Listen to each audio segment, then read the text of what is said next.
सूर्या कुमार यादव नाम तो सुना ही होगा। वेलकाम करছি দা থার্ড আম্পায়ার ইউটিউব চ্যানেল থেকে। আজকে আলোচনা করব सूर्या कुमार यादवকে নিয়ে। আসলে এই বান্দা মানে আমার মনে হয় যখন ব্যাট হাতে নিয়ে 22 গজের নামে আমার মনে হয় যে ও যে একটা মানুষ সেটা সবাই ভুলে যায়। ওর ঘাড়ে মনে হয় তখন জিন ভূত আর অন্য কিছু ভর করে, না হলে একটা মানুষ এতটা ভালো কিভাবে খেলে, এতটা বিধ্বংসী কেমনে হয়। এবি ডিভিলিয়ার্স ক্রিস গেইলের পরে আমার মনে হয় যে सूर्या कुमार यादवই আছে যে বলাররা তাকে থেকে ভয় পায়।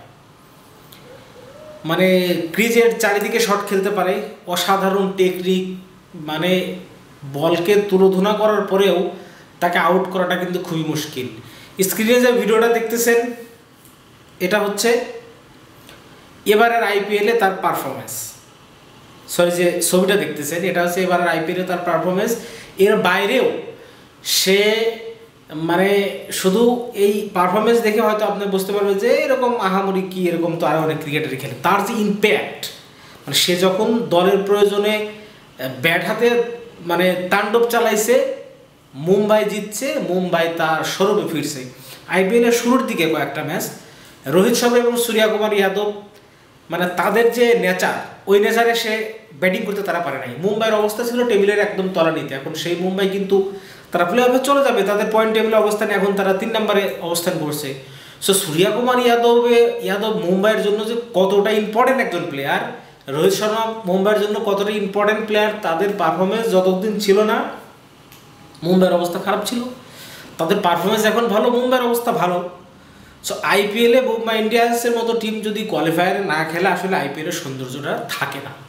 আর सूर्या कुमार यादवेর ব্যাটিং যদি सूर्याর মতো না দেখি, ওইরকম যদি পারফরমেন্স তার না থাকে, আসলেই सूर्या कुमार यादव ওই 20 বলে 25 রান করবে, 30 রান করবে, এটা ভালো লাগে না। सूर्या कुमार यादव মাঠে নামবে 17-18 বলে 50 করবে, দেখতে ভালো লাগবে। মানে তার যে পারফরমেন্স, মানে এটা আসলেই মানে আমাদের হিংসা হয়, আমরা ট্রল করি অনেক সময়। আমরা আসলে আমাদের আফসোস আমাদের দেশে একজন सूर्या कुमार यादव নেই।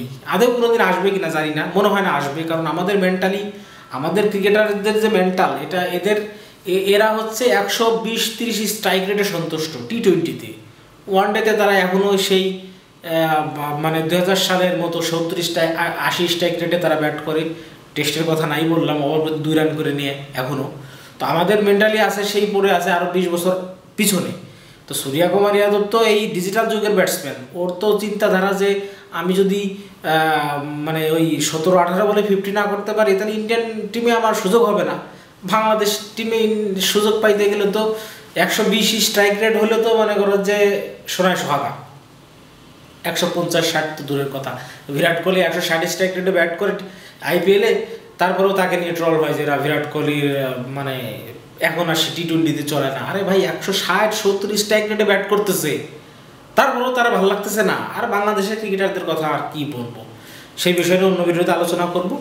আজ যে सूर्या कुमार यादव নিয়ে সামান্য একটু আলোচনা করলাম, সেটা আসলেই মানে তার পারফরমেন্স এমনভাবে সে পারফর্ম করে, তাকে নিয়ে আপনি কথা বলতে বাধ্য, তাকে নিয়ে আপনি আলোচনা করতে বাধ্য, আপনি যে মাধ্যমেরই মানুষ হন না কেন। আমি ক্রিকেট নিয়ে ভিডিও বানাই, আমার কাজই তো ক্রিকেট নিয়ে কথা বলা। তো सूर्या कुमार यादवকে নিয়ে আসলে যেভাবে খেলতেছে, ওকে নিয়ে যদি কথা না বলি আসলে আমার ক্রিকেট নিয়ে কথা বলাটা আসলেই আমার মনে হয় আমার জন্য না। অতএব আমি सूर्या कुमार यादवকে নিয়ে কথা বলবো, যারা পারফর্ম করবে তাদের নিয়ে কথা বলবো, যারা পারফর্ম করতে পারবে না তাদেরকে নিয়েও আলোচনা করব, সবসময় আলোচনা হবে।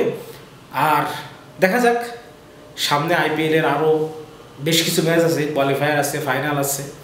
सूर्या कुमार यादव যদি তার যে প্যাটার্ন এরকম যদি ক্রিকেট খেলতে থাকে, তাহলে মুম্বাই শিরোপা মনে হয় না কেউ আটকাইতে পারবে। সাথে রোহিত শর্মা কিন্তু ফর্মে ফিরছে, হার্দিক পান্ডে ভালো খেলতেছে, বুমরা তার সর্বে ফিরছে, গত ম্যাচে 4টে উইকেট নিয়েছে। তো সব কিছু মিলে আমার মনে হয় আইপিএলটা মুম্বাইয়ের জন্য বরাবরের মতো লাক ফেভার করলে গেলে মুম্বাইকে আটকানোর সুযোগ আর কারণেই।